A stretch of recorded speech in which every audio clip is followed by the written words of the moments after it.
Picture this. It's a miserable, rainy afternoon. You board a totally routine flight, find your seat, buckle up, preparing for just an ordinary journey. Nothing seems out of place at all. But then, a man sitting quietly in a sharp, dark business suit hands a note to a flight attendant. Welcome to our explainer on Operation Nordjack, the D.B. Cooper file. We're going to open up the FBI's official records, pore over the incredibly sparse forensic clues left behind, and basically retrace the largest manhunt in U.S. history to explore a true crime story that honestly feels too wild to be true. So at first, the flight attendant, Florence Schaffner, she actually assumes the note is just some guy hitting on her. It was the 70s, right? So she just slips it into her purse without even looking at it. But then, the man calmly leans forward and whispers, "Miss, you'd better look at that note. I have a bomb." And notice the intense psychological control here. He doesn't yell, he isn't sweating or panicking, he just quietly opens his briefcase just enough to show her these red cylinders, some heavy wiring, and a battery. Now, was it real or fake? The FBI actually never definitively found out, but to the crew in that moment, it was undeniably convincing. The hijacking was on. Let's break down the FBI's timeline for the escalation on November 24th, 1971. It's Thanksgiving Eve and things escalate insanely fast. In the afternoon, he boards in Portland under the name Dan Cooper. Mid-flight, on just a short little hop, he hands over the bomb note. By evening, the plane lands in Seattle to pick up his ransom, and by nightfall, he departs Seattle, heading south straight into a massive storm. Think about that. A totally routine commercial flight was completely hijacked and entirely under one man's control in just a matter of hours. Now, the whole core of this operation boiled down to his primary demand, $200,000. To put that into perspective, because, inflation is a thing, in today's money, that translates to over $1.5 million in cold, hard cash. The stakes were absolutely massive. But here's the thing. From a behavioral profiling standpoint for the FBI, Cooper was a total anomaly. Most desperate criminals are erratic, right? They shout, they make frantic threats. Not this guy. He just sat there in his suit, patiently waiting for his payout. His full list of demands gave investigators a really fascinating behavioral profile. Obviously, he wanted the $200,000 in cash, but he also demanded 4 parachutes and a fuel truck waiting on the tarmac in Seattle.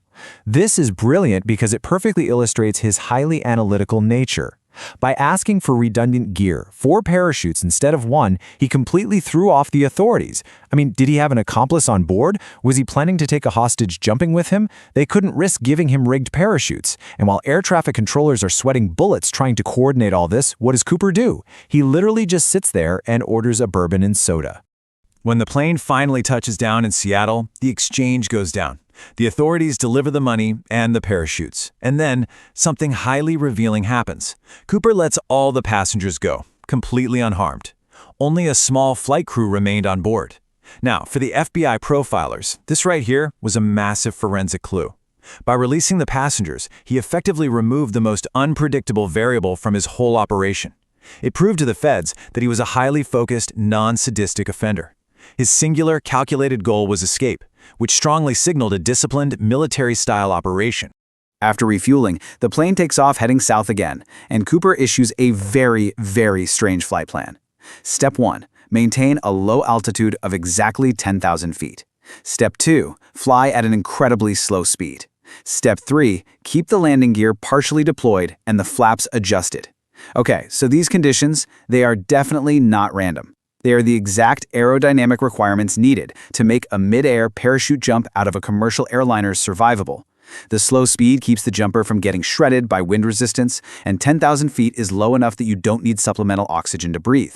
This immediately tipped off the FBI that Cooper had specialized, almost certainly military-level aviation knowledge.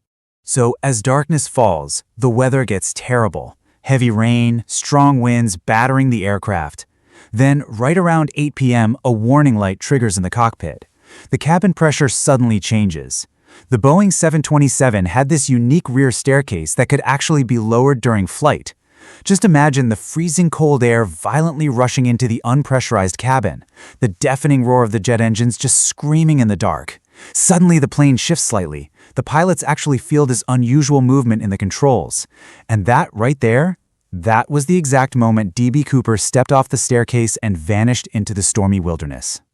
Hours later, when the plane finally lands safely, authorities absolutely rush the cabin. But it's empty. Let's look at the evidence board, exactly like the crime scene investigators did. The FBI stripped that plane down to the literal rivets. And here is the grand total of what the forensics teams found. 1 black clip-on tie, several cigarette butts, evidence that exactly one parachute had been used, and absolutely no body. Now, the cigarette butts were collected for blood typing. Remember, DNA testing didn't even exist yet in 1971. And that clip-on tie? It would actually yield partial DNA decades later. But at the time, this incredibly sparse physical evidence is literally all the FBI had to go on.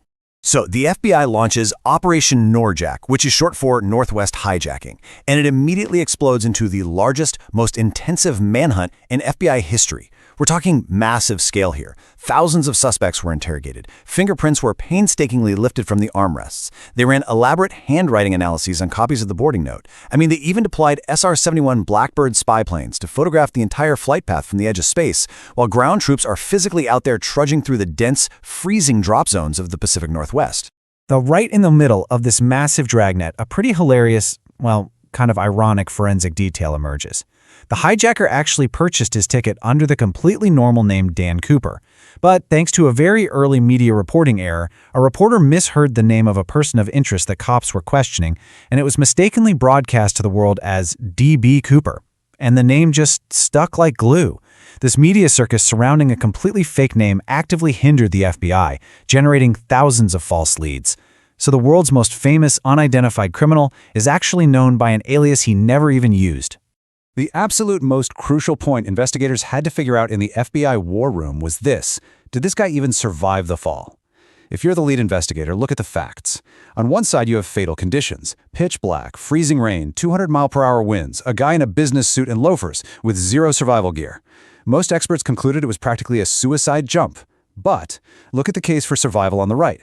He specifically requested multiple parachutes. He had undeniable aviation knowledge. His calm demeanor suggested extreme calculated preparation.